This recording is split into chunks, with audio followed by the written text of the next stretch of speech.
Welcome to this week's TDD Weekly Report for the week ending November 14th. I'm going to move along fairly fast because I'm going to cover a lot of ground. Today is a software special. I'm going to give you in 4 different categories my top 2 favorite free, absolutely free, no trial versions, no donation or anything like that, absolutely free software in 4 categories.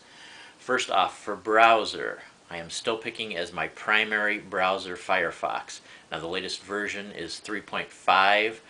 By the way, I'm going to have the links to all this software too in the comments, so don't worry about it. You'll be able to find the links at the side. Look for them.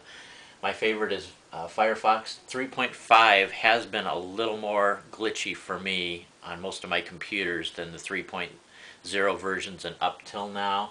Still has some scripting errors, but by far the one thing that keeps me as a Firefox user as my primary browser is the plugins. It's got more useful plugins than any other browser.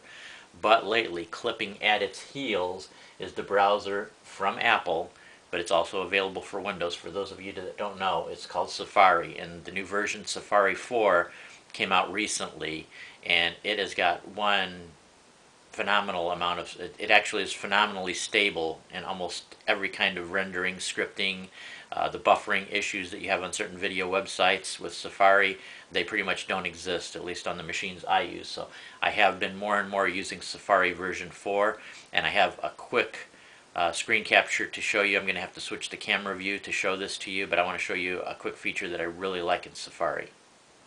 Now here's the feature I want to show you on the Safari web browser. Let me first go back. Here's the Google page, and then if you go File, New Tab, or else you can hit Control T, it opens just a new, what you would think would be just a blank tab, but it's not a blank tab. What it is based on your surfing habits, it picks whatever it thinks the top sites would be. I don't know what it uses, some kind of algorithm or something like that, but what it believes is the 12. Well, right here it says at the bottom, as you browse the web, Safari will learn which websites are your favorites and display them above as your top sites. But this is not just a picture of the top site. This is actually active links of the sites. As you see, as I'm scrolling over to the left here, there's Wikipedia. You see the little border around it, CNN, eBay, the New York Times, and if I click on one of them, boom, it's going to load, and there's the New York Times come up. Then you go back again. So these are actual active links, and it's nice because besides just a pretty display, it also is an active display that actually shows the websites. So that's one feature that's kind of nice about Safari. It's also very good with handling scripting. I use it more and more now for when I go into live chat rooms and things like that, because it seems to handle whatever software the chat rooms use, like the Adobe software that's used for the live chat rooms. Seems to handle that better than almost any browser right now. So that is why Safari is my second favorite browser right now, right behind Firefox. Next up, antivirus software. I am slowly switching my computers from AVG over to Avast.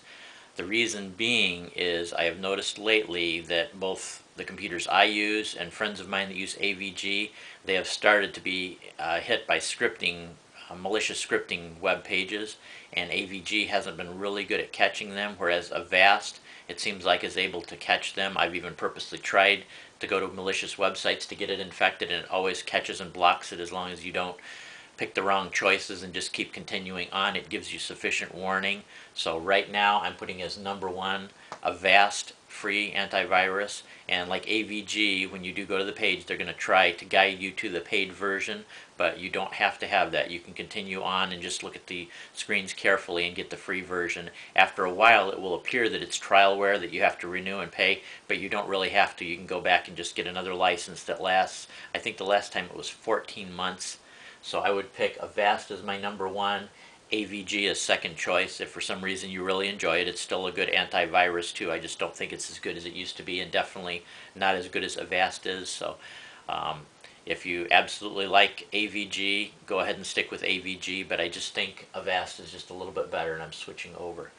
Now for free video media players, my first choice for the non-geeky individual, if you don't really want to worry about downloading codecs and stuff like that, This player's been around for a long time. They recently did an upgrade on it. It's called VLC Media Player, and it has all of the codecs built in for about 90-something% of all the files you'd ever want to play. So if you get a video file from somebody and it's not able to play otherwise, download and install VLC Media Player, and it's one of those open source projects and also available for all 3 major operating systems: Windows, Apple, and Linux. So VLC Media Player for the non-geeky types. For the geeky types, go to a website called free-codecs.com.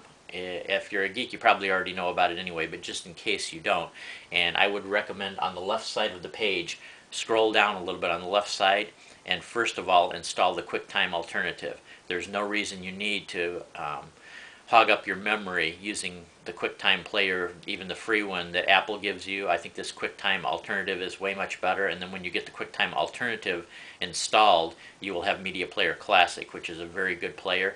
Right after that, go back and install K-Lite Codec Pack. I install the full version, and you will have an abundant amount of codecs. In fact, you may find that your video editing software starts working better and recognizing more formats because you will have extra codecs installed in your operating system. And the other nice thing about it too is it checks your codecs, and it can actually find broken codecs in your system. So if all of a sudden your video editing software starts glitching, I have fixed it many times by just downloading the K-Lite Lite codec pack just to fix my codecs and anything broken.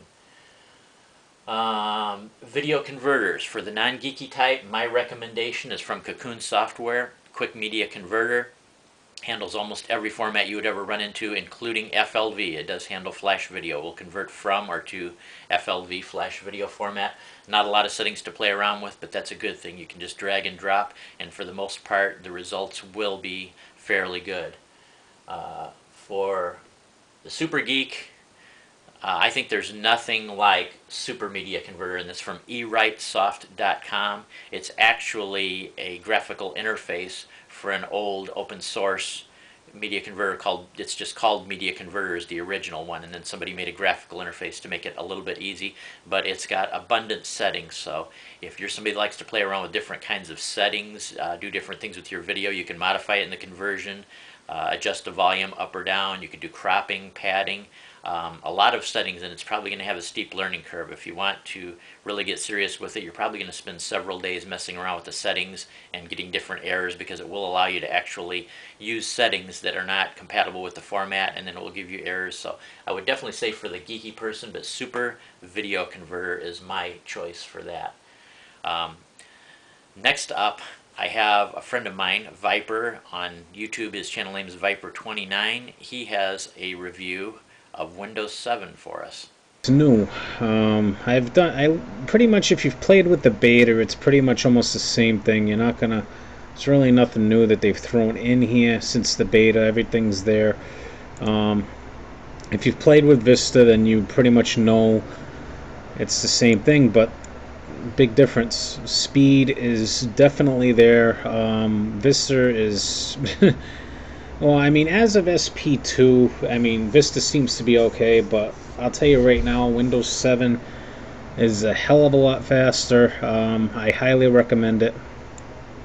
I'll show you my my system. As you can see, the Pentium dual core, 4 gigs of RAM, 64-bit. That's the one that I'm using. And this is the Dell version that I got, but it's pretty much, you know, it's Microsoft's version. It's not, doesn't have the Dell logo stamped, you know, on there. Let me see what else we got here. Got your device manager, which hasn't changed. I mean, if you, like I said, if you've played with Vista, you know what everything looks like. It's the same thing. The Windows Experience Index has changed on 7, so now you can get scores up to 7.9. On Vista, I believe it was a little lower than that. I don't think I've seen anybody even go past 7 on Vista. I mean, how the hell could you anyway? As you can see here, calculation 6.1. Let me see if I can zoom in. I can't. It's hopefully it's, yeah, still recording. 5.9, which is decent. That's because of the hard drive. The hard drive is 5.9. If it wasn't for that, then I would have a 6.1. That score really doesn't matter. I mean, if you can run games, which I'm going to show you. I got Doom 2 on here, Left 4 Dead 2, which I'll show in a separate video. Which, by the way, I highly recommend picking up the demo. It's pretty cool. It's just a co-op demo. You know, don't think of it as a single player, because it's just co-op. You're helping other people online with that.